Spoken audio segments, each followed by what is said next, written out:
ಗಾಳಿ ಬೆಳೆಸುವಂಥ ಉದ್ದೇಶ ಇದೆ ಸರ್. ಇವತ್ತು ನಮ್ಮ ಕರ್ನಾಟಕ ಸೇನೆ ಇಡೀ ರಾಜ್ಯಾಂತ ಸತತ 3 ವರ್ಷದಿಂದ ಹೋರಾಟ ಮಾಡ್ಕೊಂಡು ಬಂದಿದೆ. ಮತ್ತು ಸುಪ್ರೀಂ ಕೋರ್ಟು ಮತ್ತು ಕೇಂದ್ರ ಸರ್ಕಾರಕ್ಕೆ ಮನವಿ ಕೊಟ್ಟಿದ್ದೀವಿ, ರಾಜ್ಯ ಸರ್ಕಾರಕ್ಕೆ ಮನವಿ ಕೊಟ್ಟಿದ್ದೀವಿ. ಎಲ್ಲ ಥರ 3 ವರ್ಷದಿಂದ ಹೋರಾಟ ಮಾಡ್ಕೊಂಡು ಬರ್ತಾ ಇದ್ದೀವಿ. ನಮ್ಮ ಕರ್ನಾಟಕ ಸೇನೆ ಬೆಳಗಾವಿ ಅಧಿವೇಶನದಲ್ಲಿ 2-3 ಸಾವಿರ ಜನ ಕರ್ಕೊಂಡು ಹೋರಾಟ ಮಾಡಿದ್ವಿ ನಾವು. ಕೋರ್ಟ್ ಏನು ಸುಪ್ರೀಂ ಕೋರ್ಟ್ ಆದೇಶ ಇದೆ, ಹನ್ನೊಂದು ಬೆಟ್ಟಿನ ಹಾಳು ಮಾಡೋದು 10 ಕೋಟಿ ದಂಡ ಜೈಲು ಅಂತೇಳಿ ಆದೇಶ ಮಾಡಿದೆ ಸರ್ಕಾರ. ಏನು ಸುಪ್ರೀಂ ಕೋರ್ಟು ಮತ್ತು ಮೋದಿಯವರ ಆರ್ಡರ್ ಮಾಡಿದ್ದಾರೆ.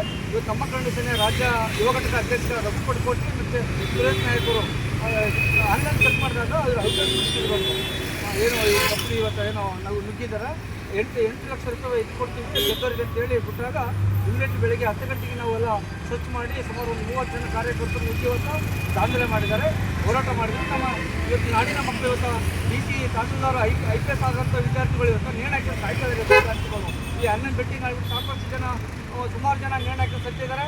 ಮತ್ತು ವಿದ್ಯಾರ್ಥಿಗಳು ತಂದೆ ತಾಯಿ ಕೊಟ್ಟಂಥ ದುಡ್ಡನ್ನು ಕೂಡಿಕ್ಕಿ ದುಡ್ಡನ್ನು ಸ್ಕೂಲ್ ಫೀಸ್ ಕೊಟ್ಟಂಥ ದುಡ್ಡನ್ನು ಹೋಗಿ ಮಾಡಿ ಗೇಮ್ ಮಾಡಿ ಸಾಯ್ತಾ ಇದ್ದಾರೆ. ಎಷ್ಟೋ ಜನ ಈ ಐಪಲ್ ಆಡಿ ಈ ಗೇಮ್ಗಳು ಆಟ ಆಡಿಬಿಟ್ಟು ಸಾಕಷ್ಟು ಜನ ಇಲ್ಲ, ಪರ್ಮಿಷನ್ ಇಲ್ಲ ಇದಕ್ಕೆ. ಈ ಔಟೆಂಟು ಮಾಡೋಂಗಿಲ್ಲ, 8 ಲಕ್ಷ ಕೊಡ್ತೀವಿ ಅಂತೇಳಿ ಬನ್ನಿ ಅಂತೇಳಿ ನಮ್ಮ ಹತ್ರ ಪ್ರೂಫ್ ಇದೆ. ಅದರಿಂದ ಹೋರಾಟ ಮಾಡಿ ಧ್ವಂಸ ಮಾಡಿ ಇವತ್ತು ನಮಗೆ ನಮ್ಮ ಕರ್ನಾಟಕ ಸೇನೆ ಎಲ್ಲ ನಿಲ್ಲಗಂಡ ಸತತ ಹೋರಾಟ ಮಾಡ್ತೀವಿ. ನಮ್ಮ ಕರ್ನಾಟಕ ಸೇನೆ 30 ಜಿಲ್ಲೆಯಲ್ಲಿ ಹೋರಾಟ ನಾಳೆಯಿಂದ ಎಲ್ಲ ಕಡೆ ಜಿಲ್ಲೆಯಲ್ಲಿ ನಡೀತದೆ ಹೋರಾಟ. ಬಸವರಾಜ ಪಡ್ಕೋಟಿ ನಮ್ಮ ಕರ್ನಾಟಕ ಸೇನೆ ರಾಜ್ಯಾಧ್ಯಕ್ಷರು.